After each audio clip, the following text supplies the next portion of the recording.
this video we're making a simple paracord sliding knot bracelet. This design has 2 loops with a sliding knot on each one, but we position them so that one loop holds the cord secure and the other loop sits along the top. For this design we're using 50 centimeters of paracord, and we start by holding the cord in a loop with the shorter tail at the top. Now we bring this cord over the front, down and out the back to form our first loop here. So just holding that gently, and then again bringing this cord over the front, down and out the back to form a second loop. And then we've got our tail end here, so we gently bend that around and poke it down both loops, pulling it out the right hand side, and then gently pulling our knot down nice and tight and tidy.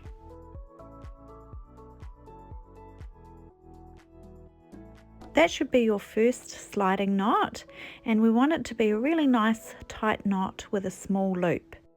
So pull this cord through the knot to make this loop quite small. Then we're going to pass the longer end of our cord back up through the loop and across to the right hand side. Once you've passed this end through, you can adjust this loop on the left a little bit smaller. So it's a nice small loop there.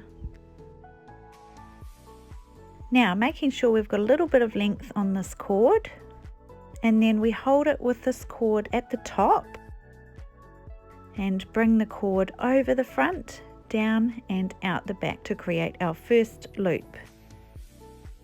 Then again, bringing it over the front, down and out the back for our second loop. Then with our tail end here, we gently bring that around and poke it down both loops, pulling it out the right hand side and pulling that knot down nice and tight and tidy.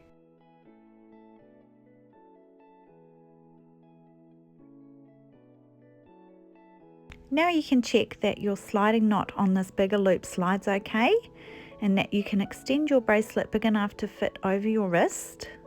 So just checking it for size. You can always untie and retie these knots so that you get them in the right positions, but if you are happy with them, pull them really nice and tight, and then you can cut these end tail pieces off and singe them with a flame. I like to melt the ends and then gently tap on them with the scissors, and that fuses them together so that the knots don't fray or unravel.